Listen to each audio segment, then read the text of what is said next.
Good evening, Nurse Hawkins. Good evening, Dr. Reed.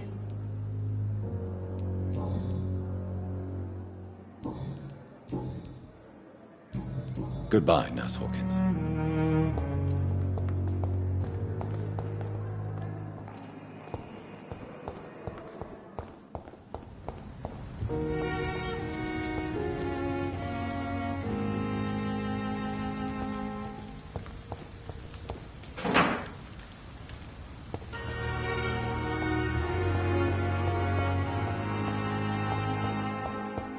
It's locked.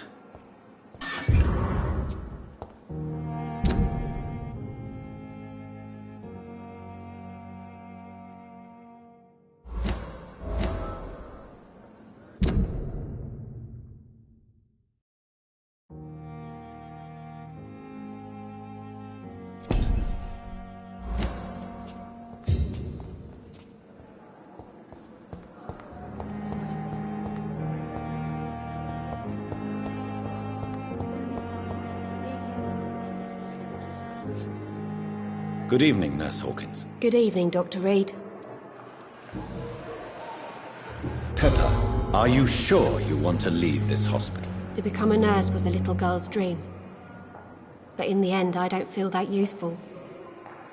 I want more. I want to make things change.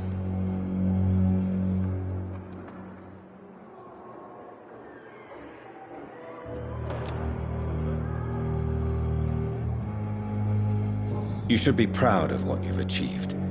This hospital represents hope for many people in need of help. Maybe you're right. But at the moment, I feel like we're just a cemetery waiting room.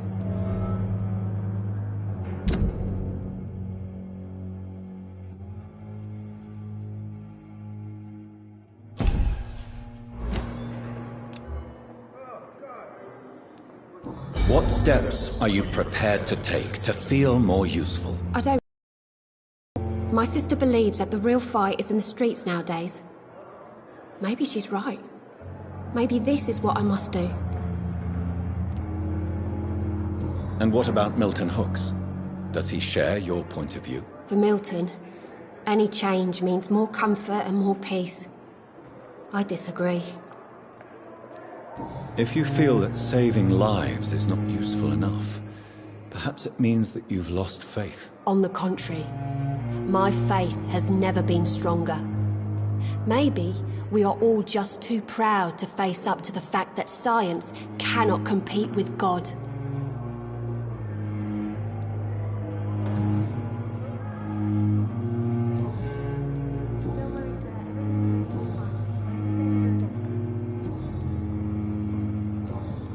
Goodbye, Nurse Hawkins.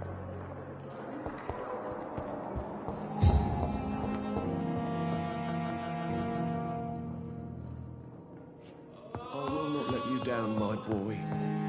This hospital seems to be falling apart. Good evening, sir. But in the circumstances... I'm Dr. Reed. May I help you? I don't know if a third opinion is needed.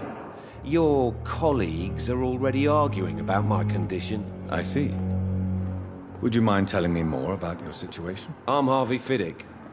All I want is to get me bloody arm fixed properly. Tell me about your injury, Harvey. Why do you feel so guilty about it? My wife died because of me. And now I may lose everything because I've been careless enough to hurt myself. What an arsehole. You can't hold yourself responsible for your injury, Mr. Fiddick, unless you tried to hurt yourself. Of course I didn't hurt myself. But I can't work until my arm is fixed. My children need to eat, Doctor.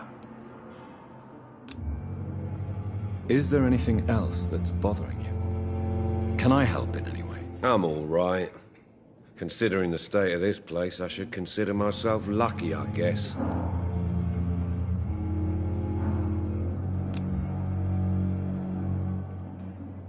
Is there anything else that's bothering you? Can I help in any way? I'm all right. Considering the state of this place, I should consider myself lucky, I guess.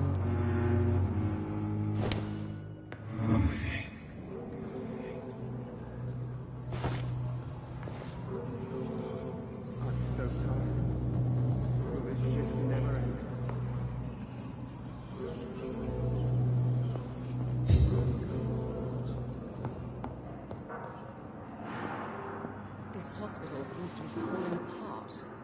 But in the circumstances, You always I'm knew the willing to words give to you the calm the benefit of children, doubt. Helen. Good evening, Mr. Fiddick. Good evening, Dr. Reed.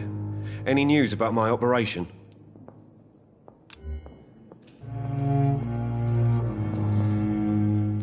Tell me about the doctors who are arguing about your case. Strickland and Aykroyd. A lot of pride there. Doctors are no different from carpenters, it seems. What do you mean? I often had professional arguments with rivals on a building site. Difference is, I disagreed about wooden nails, not flesh and bones.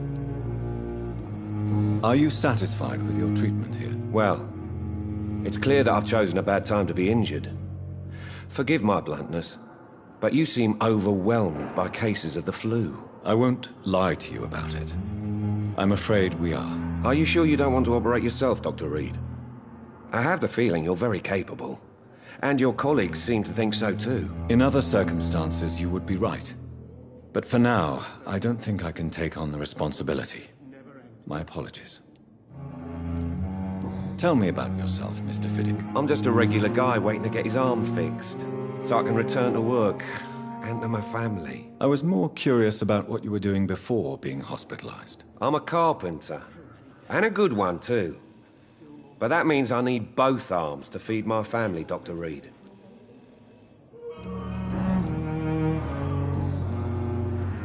Tell me more about the death of your wife, Harvey. 1915.